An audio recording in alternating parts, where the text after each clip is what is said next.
હવે છોલા હોય કે ચોળા, સફેદ ચણા હોય કે કાળા ચણા, બધું મજેદાર બનશે. તો રશિયન રાષ્ટ્રપતિ વ્લાદિમીર પુતિન ભારતની મુલાકાતે આવી રહ્યા છે. આ પુતિન 23મી ભારત રશિયા વાર્ષિક સમિટમાં ભાગ લેવાના છે. વડાપ્રધાન મોદીને પણ મળવાના છે પુતિન. 10 સરકારી કરારો અને 15થી વધુ વ્યાપારિક કરારો પર આજે થઈ શકે છે હસ્તાક્ષર. મુલાકાત દરમિયાન ઉર્જા, સંરક્ષણ, વ્યાપાર સહયોગને લઈને ચર્ચા થવાની છે. Su-57 ફાઇટર જેટ બંને દેશો વચ્ચે મહત્વપૂર્ણ ચર્ચાનો વિષય બની શકે તેમ છે. પુતિનની ભારત મુલાકાત દરમિયાન મોટા નિર્ણય લેવાય તેવી આશા અપેક્ષાઓ છે.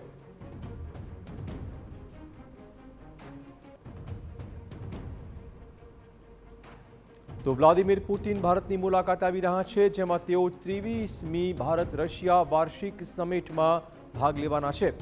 આ સાથે વડાપ્રધાન મોદી સાથે મુલાકાત કરવાના છે.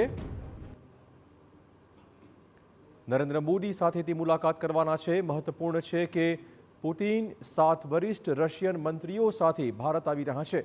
આ મુલાકાત દરમિયાન મહત્વપૂર્ણ મુદ્દાઓ પર ચર્ચા શક્ય છે, જેમાં બંને દેશ વચ્ચે ઉર્જા, વ્યાપાર, રાજદ્વારી સંબંધો અને ખાસ તો સંરક્ષણ મુદ્દે નોંધપાત્ર ચર્ચા થઈ શકે તેમ છે. રશિયામાં કામદારોની માંગ વધી રહી છે. આથી રશિયામાં ભારતીય કામદારો માટે સલામત અને સારી તકો પૂરી પાડવા માટે બંને દેશો શ્રમ ગતિશીલતા કરાર કરવાના છે.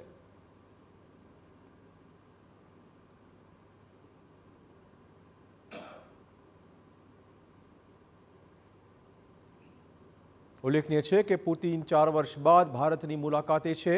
આ પહેલા તેઓ 2021માં ભારત આવ્યા હતા. એ પણ માત્ર 4 કલાક માટે. રશિયા યુક્રેન યુદ્ધ બાદ તેમની આ પ્રથમ ભારત યાત્રા છે. પુતિનની આ યાત્રા દરમિયાન Su-57 ફાઇટર જેટ ઉપર પણ વાત થઈ શકે તેમ છે.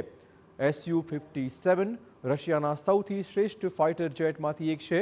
ભારત પહેલાં જ રશિયાના Su-30 વિમાનનો ઉપયોગ કરી રહ્યું છે, ત્યારે હવે Su-57ની ખરીદી અને સંયુક્ત ઉત્પાદન ઉપર પણ ચર્ચાની શક્યતાઓ છે. S-400 એર ડિફેન્સ સિસ્ટમ તેમજ S-500 મિસાઇલ ડિફેન્સ સિસ્ટમ ઉપર પણ ચર્ચા શક્ય છે. તો પુતિનની મુલાકાતને ધ્યાનમાં લઈને ભારતમાં 5 સ્તરનો સુરક્ષા ઘેરો તૈયાર કરાયો છે. રશિયાના 50થી વધુ ટોપ સિક્યુરિટી ઓફિસર પહેલાં જ દિલ્હી આવી ગયા છે. રશિયાની પ્રેસિડેન્શિયલ સિક્યુરિટી સર્વિસના ઓફિસર તેમજ ભારતના નેશનલ સિક્યુરિટી ગાર્ડના ટોચના કમાન્ડો સુરક્ષામાં ખડે પગે રહેશે. ડ્રોન, AI મોનિટરિંગ સિસ્ટમ વડે બાજ નજર રાખવામાં આવશે.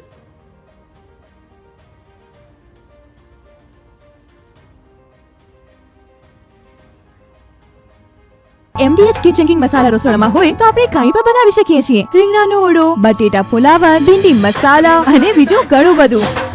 MDH